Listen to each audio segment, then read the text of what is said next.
Hello Sagittarius, Sun, Moon, Rising, and Venus signs. Kamusta po kayo? Sana po ay nasa mabuti kayong kalagayan. Welcome back po sa Star Tarot. Kung bago po kayo dito, welcome din po kayo. Thank you po sa inyong support. I truly appreciate it and God bless you all. So tignan po natin ngayon, sisilip tayo sa mga energies ninyo for 2024. Kukuha tayo ng isang card po sa bawat buwan, no, ng 2024. So potential energies po ito, no. Pwede natin baguhin ito. Marami tayong pagkakataon pa para baguhin ang energies kung hindi natin gusto, no.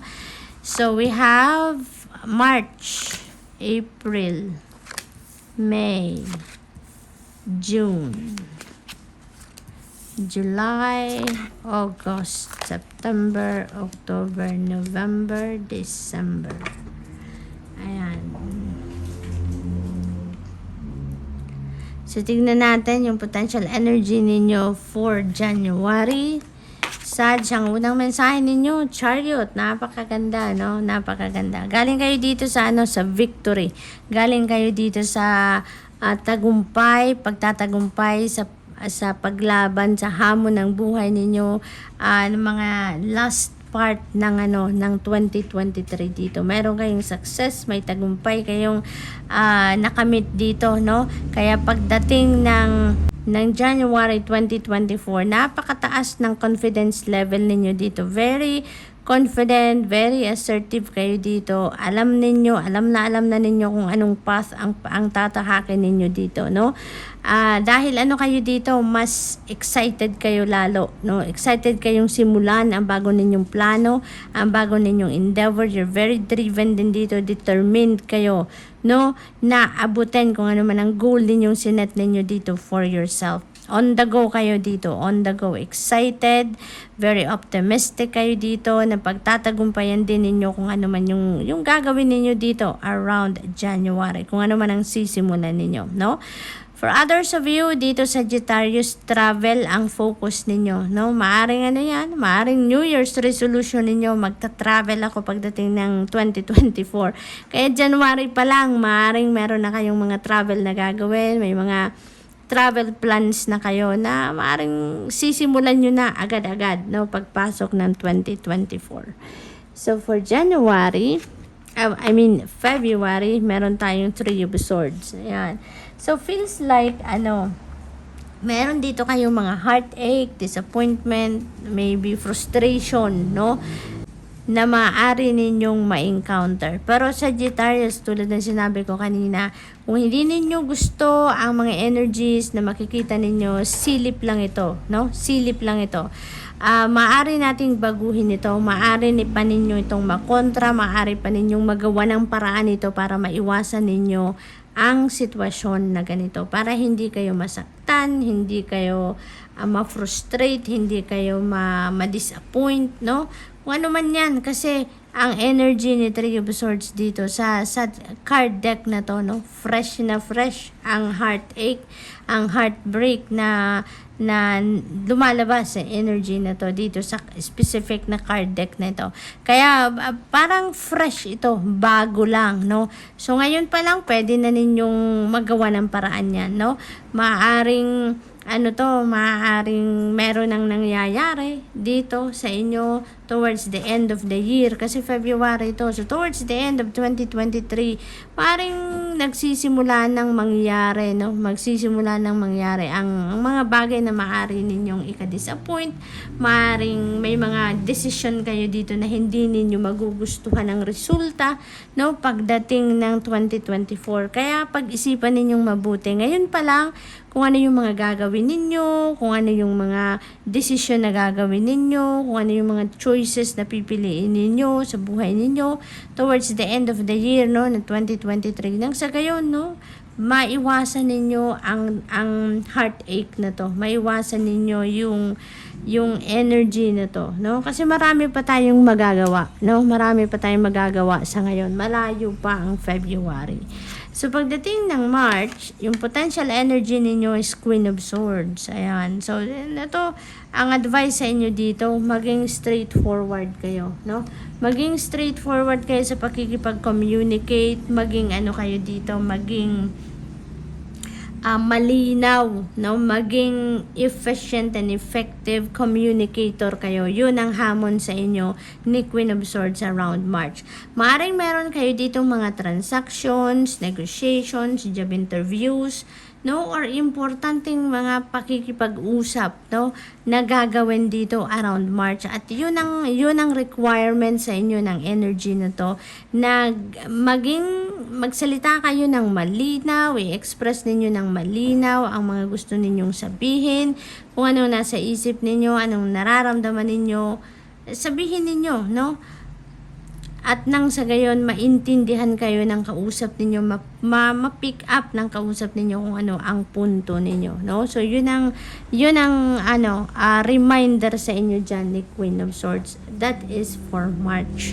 So, for March, Sag, ang potential energy ninyo is 9 of Wands. Ayan. So, parang nananawagan ito sa inyo na continue kayo na mag-persevere sa kung ano man ang ginagawa ninyo, no?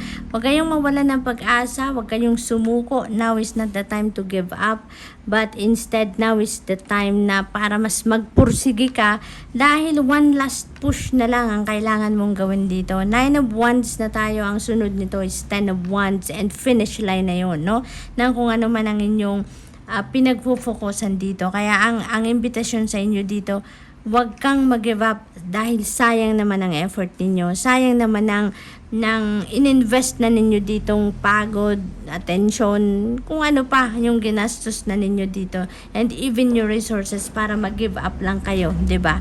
Kaya continue to persevere. Huwag kayong mapagod, huwag kayong mawalan ng pag-asa. Parating na kayo sa inyong tagumpay, no? Isang kembot na lang, victorious na kayo dito, Sagittarius. Kaya huwag kayong sumuko, okay? So, pagdating naman ng May, ang energy ninyo ay the Lover's energy. Ayan. So, maaaring ang iba sa inyo dito, no? May nililigawan siguro kayo. Pinahihirapan siguro kayo ng nililigawan ninyo dito. No, Sag. So, this is not going to resonate with everyone. Ano? Just take as it resonates po. Yun lang na pick up natin, unang-unang mensahe. Maaaring pinapahirapan kayo ng nililigawan ninyo for some of you dito, Sagittarius. No? Kaya, dito sa May, no, ini-encourage kayo dito na hindi, continue lang, kasi maaring, alam mo yun, mapapasagot nyo din to kung sino to nililigawan ninyo, no? So, maaari din dito na may mga kasalang magaganap, maaari may mga wedding preparations na ginagawa ang iba sa inyo dito, maaring yan ang pinagkakaabalahan or pagkakaabalahan ninyo dito around May, dahil maaring ang kasalang ito ay nalalapit na, no? Kasi May na to, maaring June wedding, no? Ang hahandaan ninyo dito, Sagittarius. So, by June, we have 10 of Swords. Ayan, no, new beginning energy. This is endings then, no, energy. So, meron na ditong releasing, meron na ditong purging ng mga bagay, sitwasyon, tao, no, na hindi na naman na nagsuserve ng inyong highest good. And pagdating ng June dito, handang-handa na kayong mag-move on sa buhay ninyo, no? Moving forward na, wala nang lingon-lingon dito, marirealize ninyo dito na kailangan nyo ng isipin ang sarili ninyo, ang sarili din ninyong buhay, kaligayahan, kapayapaan, yung ganon. Kaya magdedesisyon kayo dito na isara na ang pinto ng kung ano man ang nakaraan ninyo dito na nagpabigat ng inyong nararamdaman, nagpahirap sa inyo, sa inyong pag-iisip, nararamdaman at lahat-lahat, no, na apektuhan dito ang buhay ninyo to your core. Kaya handa na kayong magbagong buhay dito. Kaya magdedesisyon kayo, maglalakas kayo ng loob dito na tanggalin na sa buhay ninyo. Iwanan nyo na, you're going to leave behind yun na kung ano man yung mga bagay na nagpahirap sa inyo dito, no? So, for the second half of the year, by July, we have Queen of Cups. Ayan, Sagittarius. Napakagandang energy nito. Kasi parang ano dito ang lakas ng radar ninyo dito by July. Maraming downloads dito ang parating sa inyo, no? Divine guidance ang parating sa inyo dito. Kaya naman, napakahalagang mag-pay attention kayo sa mga signs, symbols, omens, synchronicities, mga intuitive messages na pinapadala sa inyo ng Divine Universe. Kasi napakahalagang yan, gabay sa inyo as you navigate these changes sa buhay ninyo, no? Kasi marami tayong, meron kayong isasarang pinto, may papasukin kayong bagong sitwasyon dito. So, as you navigate that change, no, that transition, kailangan ninyo dito ng gabay ng sa gayon. At least maging magaan, no, yung journey ninyo dito sa bagong chapter ng buhay ninyo. So, yun ang ano sa inyo dito, ang panawagan sa inyo dito to tune in, no? Mag-tune in kayo lagi sa iyong intuition. So, by August, meron tayong King of Cups, meron tayong Queen of Cups, meron tayong King of Cups. So, maaaring nananawagan ng balanse, no? Balanse sa buhay ninyo around this time. So, siguro, parang nawindang siguro kayo, no? Ng konti dito sa transition na mangyayari dito sa May and June, no? Parang siguro nabigla kayo, na-overwhelm kayo sa mga pagbabago. Maaring ang iba sa inyo hindi kayo nakapakinig, no, ng iyong intuition, hindi ninyo nasundan ang gabay sa inyo. Kaya medyo nagkaroon ng imbalance dito ang buhay ninyo around July at saka August, no? Kaya nananawagan dito ang energy na to na ibalik ninyong balanse sa sarili ninyo nang sa gayon you will be back on track, no? You will be back on the right direction dito kung saan kayo dapat patungo, no? Maaari din naman na during this transition, no, sa pagtahak ninyo ng bagong journey ninyo sa buhay na to, maaring meron din kayong supportive energy, no, sa paligid ninyo. Maaring nandyan ang mga magulang ninyo, mga kaibigan, yung mga ganon, yung mga matured na ninyong kaibigan, maaring ganon, na laging nandyan, nakasuporta sa inyo. So, maaring ganon din ang sitwasyon dito. So, for the month of February, 10 of Pentacles ang inyong potential energy. So, this is about family, no? This is about family. This is about financial security and stability ng pamilya, financial future ninyo.